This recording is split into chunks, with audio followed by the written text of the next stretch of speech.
Informasi lainnya, Saudara, usai menetapkan 1 Juni sebagai hari lahirnya Pancasila, berbagai kalangan meminta agar MPR mencabut amandemen 1945 dan kembali ke Undang-Undang Dasar 1945.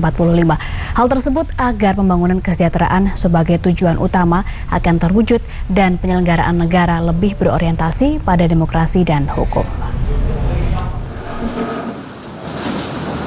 Dalam diskusi mengambil tema amandemen Undang-Undang Dasar 1945 tanpa referendum tidak sah yang digelar Gerakan Nasional Peduli Anti Narkoba, Tawuran dan Anarkis di Jakarta, terungkap krisis multidimensi datang silih berganti di negara ini. Salah satunya karena amandemen Undang-Undang Dasar 1945. Untuk itu, negara hendaknya menemukan solusi positif dalam memperbaiki kehidupan masyarakat dan jalan keluarnya, yaitu agar MPR mencabut hasil amandemen tersebut. Jika MPR tidak ingin mencabut, maka sebagai solusinya adalah Presiden diminta mengeluarkan dekret kedua agar kembali ke Undang-Undang Dasar 1945.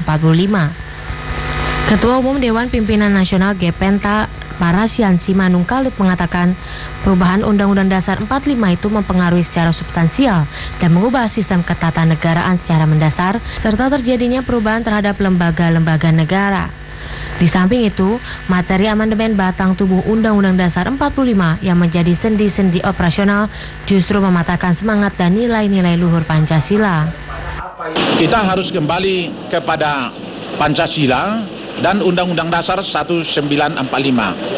Amandemen Undang-Undang Dasar 45 harus dicabut segera supaya kita kembali kepada jati diri bangsa Indonesia berdasarkan Undang-Undang Dasar 45 dan Pancasila. Hasil diskusi juga menjelaskan amandemen Undang-Undang 45 yang dilakukan sebanyak 4 kali itu mengandung banyak masalah fundamental. Sebab penetapan undang-undang itu tidak dilakukan sesuai prosedur perubahan konstitusi yang benar, yaitu selain harus disetujui oleh 2/3 anggota MPR yang hadir, proses amandemen mestinya melibatkan pendapat rakyat alias referendum. Dari Dewan Pimpinan Nasional, Gerakan Nasional Peduli Anti Narkoba sebagai tanggapan daripada apa yang disampaikan tadi, yaitu supaya di negara selagi atau berbentuk hanya orang Badan Narkotika Nasional yang preventif pencegahan, tapi Polri, Bareskrim Polri. Maka dengan demikian pengedar narkoba yang berbentuk melawan daripada polisi kepada polisi seperti jangan sampai terjadi. Oleh karena itu dibentuklah pasukan khusus puskesmas yang ada di kecamatan-kecamatan, disiapkan, harus mampu disiapkan untuk kita sampaikan kepada pemerintah, kepada Kapolri, Gepenta tanggal 12 Mei 2016 dengan mengirimkan 2 buku. Maka teknis pembentukannya seperti apa nanti Pak kalau dari Gepenta usulnya? Nah, ini yang perlu pengendalian daripada komandannya dan peralihan pergantian terus menerus. Jadi tidak akan terpengaruh. Ya, tidak ada terpengaruh. Pasukan Densus apa? Dibuatkan mutasi saat bulan ini berada di Kalimantan Barat. Nanti sudah aman dari situ pergi ke Aceh.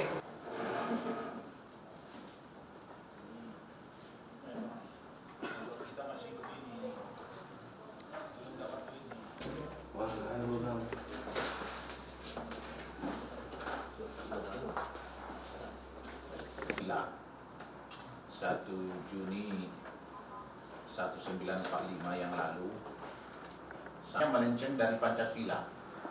Nilai-nilai Pancasila itu tidak tercantum di dalamnya secara tersirat dan tersurat. Di mana kita pertama kali dengan amandemen Undang-Undang Dasar 1945 dengan Undang-Undang Dasar tahun 2001 dan demikian juga 2002 baru ternyata dalam teori hukum kewajiban yang ditetapkan di ketetapan itu harus dilaksanakan lebih dulu.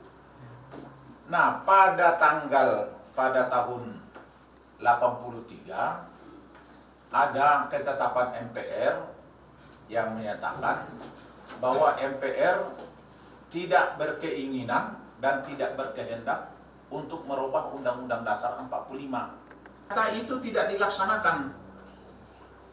Tidak dilaksanakan, yaitu bahwa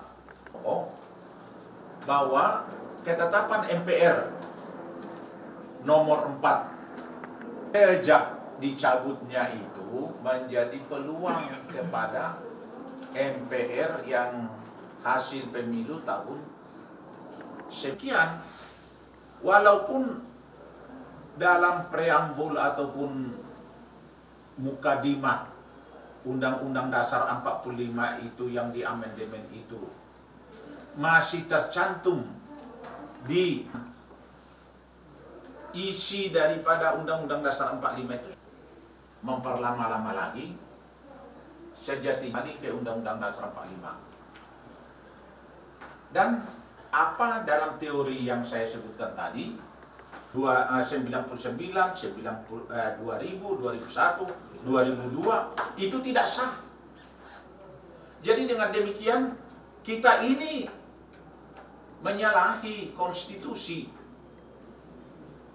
Nah, inilah para tokoh-tokoh negarawan kita yang tidak dapat melihat yang sejernihnya, dan ahli-ahli hukum kita pun terlena. Banyak ahli hukum yang menyatakan, Profesor Jimli Asidiki, tetapi karena yang menentukan itu adalah MPR sebagai penyelenggara negara, termasuk penyelenggara negara, maka amandemen itu tidak bisa dicabut. Adanya undang-undang pemilu, undang-undang pilpres, undang-undang pilkada.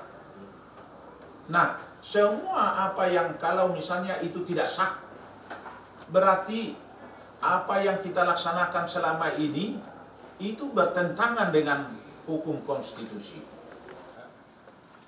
Tapi bisa dibaca semua ini. Dan ini diperhatikan.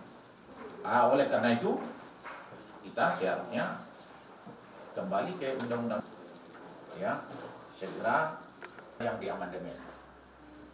Tadi saya mengikuti Pancasila yang dibuka oleh Pak Tri Sutrisno. Amandemen itu tidak sah. Apakah beliau karena sudah membaca buku saya atau tidak? Saya tidak tahu.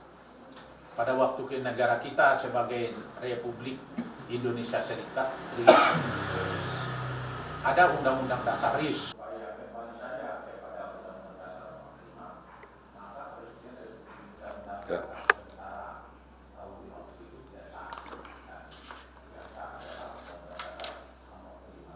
Nah, inilah dekret presiden ini tidak pernah dicabut.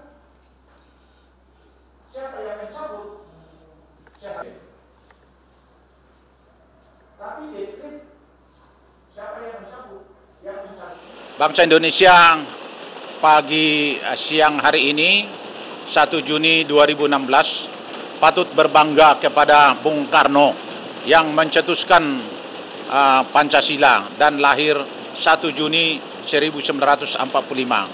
Namun setelah kemerdekaan sampai dengan berakhirnya kepemimpinan Bung Karno, Pancasila itu tidak pernah lagi dilaksanakan secara murni dan konsekuen.